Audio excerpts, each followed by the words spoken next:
débuta la journée d'affût. Dans le sud du Liban, au cœur du district de Sidon, se dresse une chapelle dédiée à la Sainte Vierge, Notre-Dame de la Tente. Je baptisai notre grotte de ce nom. Léo en était le chanoine. Au télescope, il fouilla la montagne jusqu'au soir. Munier et Marie devaient en faire autant dans la niche du bas, à moins qu'ils n'occupassent autrement les heures.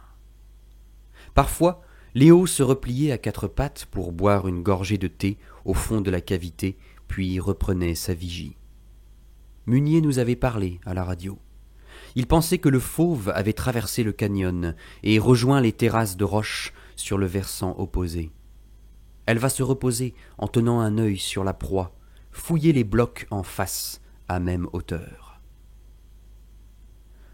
Ces heures furent notre dette payée au monde. Je demeurai dans cette nacelle entre le vallon et le ciel, à scruter la montagne. Je me tenais jambes croisées et regardais le paysage derrière la vapeur de mes expirations. Moi qui avais demandé au voyage de me pourvoir tant de surprises, follement épris de la variété et du caprice, je me contentais d'un versant gelé dans une enchâssure. M'étais-je converti au Wu-Wei, art chinois du non-agir? Rien ne vaut 30 degrés sous le zéro pour vous plier à ce genre de philosophie. Je n'espérais rien, n'agissais pas. Tout mouvement laissait pénétrer dans le dos un coulis de froid qui ne prédispose pas aux grands projets. Oh, certes, si une panthère avait surgi devant mes yeux, j'en aurais été comblé, mais rien ne remuait, et dans cette hibernation éveillée, je n'en concevais aucun dépit. L'affût était un exercice de l'Asie. Il y avait le Tao dans cette attente d'une des formes de l'unique. Il y avait aussi un peu de l'enseignement de la Bhagavad Gita hindoue, négation du désir. L'apparition de l'animal n'aurait rien changé à l'humeur. Demeure égale dans le succès comme dans l'insuccès, nous rassurait Krishna au chant 2. Et comme le temps largement ouvert accueillait la malaxation des pensées, je me disais que cette science de l'affût à laquelle m'avait initié Munier était l'antidote à l'épilepsie de mon époque. En 2019, l'humanité pré-cyborg ne consentait plus au réel, ne s'en satisfaisait pas, ne s'y accordait, ni ne savait s'y assortir.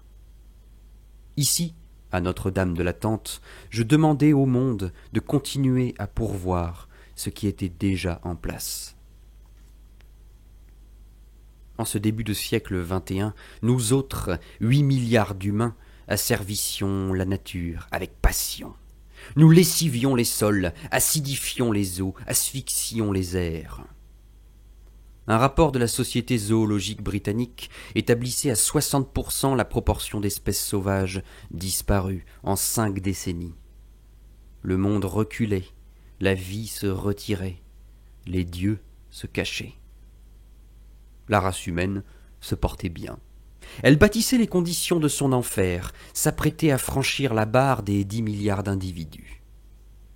Les plus optimistes se félicitaient de la possibilité d'un globe peuplé de 14 milliards d'hommes. Si la vie se résumait à l'assouvissement des besoins biologiques en vue de la reproduction de l'espèce, la perspective était encourageante. Nous pourrions copuler dans des cubes de béton connectés au Wi-Fi en mangeant des insectes. Mais si l'on demandait à notre passage sur la terre sa part de beauté, et si la vie était une partie jouée dans un jardin magique, la disparition des bêtes s'avérait une nouvelle atroce, la pire de toutes. Elle avait été accueillie dans l'indifférence. Le cheminot défend le cheminot, l'homme se préoccupe de l'homme. L'humanisme est un syndicalisme comme un autre. La dégradation du monde s'accompagnait d'une espérance frénétique en un avenir meilleur. Plus le réel se dégradait, plus retentissaient les imprécations messianiques. Il y avait un lien proportionnel entre la dévastation du vivant et le double mouvement d'oubli du passé et de supplique à l'avenir. Demain, mieux qu'aujourd'hui, slogan hideux de la modernité. Les hommes politiques promettaient des réformes. Le changement, jappaient-ils. Les croyants attendaient une vie éternelle, les laborantins de la Silicon Valley nous annonçaient un homme augmenté. En bref, il fallait patienter, les lendemains chanteraient. C'était la même rengaine.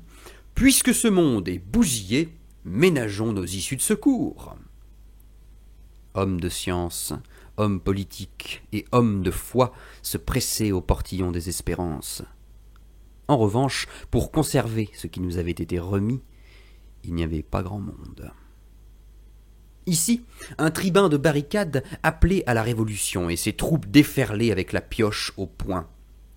Ici, un prophète invoquait l'au-delà et ses ouailles se prosternaient devant la promesse.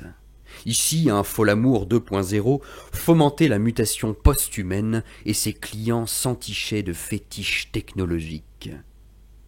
Ces hommes vivaient sur des oursins. Ils ne supportaient pas leurs conditions, et de cette outre-vie ils attendaient les bienfaits, mais ne connaissaient pas la forme. Il est plus difficile de vénérer ce dont on jouit déjà que de rêvasser à décrocher les lunes. Les trois instances, foi révolutionnaire, espérance messianique, arraisonnement technologique, cachaient derrière le discours du salut une indifférence profonde au présent. Pire, elles nous épargnaient de nous conduire noblement, ici et maintenant, nous économisaient de ménager ce qui tenait encore debout. Pendant ce temps, fonte des glaces, plastification, mort des bêtes. Fabuler d'un autre monde que le nôtre n'a aucun sens. J'avais noté cette fusée de Nietzsche en exergue d'un petit calepin de notes. J'aurais pu la graver à l'entrée de notre grotte. Une devise pour les vallons. Nous étions nombreux dans les grottes et dans les villes à ne pas désirer un monde augmenté, mais un monde célébré dans son juste partage, patrie de sa seule gloire. Une montagne, un ciel affolé de lumière, des chasses de nuages et un yak sur l'arête, tout était disposé, suffisant. Ce qui ne se voyait pas était susceptible de surgir. Ce qui ne surgissait pas avait su se cacher. C'était là le consentement païen, chanson antique. Léo, je te résume le credo, dis-je. J'écoute, dit-il poliment. Vénérer ce qui se tient devant nous, ne rien attendre, se souvenir beaucoup, se garder des espérances, fumer au-dessus des ruines, jouir de ce qui s'offre, chercher les symboles et croire la poésie plus solide que la foi, se contenter du monde, lutter pour qu'il demeure. Léo fouillait la montagne au télescope. Il était trop concentré pour m'écouter vraiment, ce qui me donnait l'avantage de pouvoir continuer mes démonstrations. Les champions de l'espérance appellent résignation notre consentement. Ils se trompent. C'est l'amour.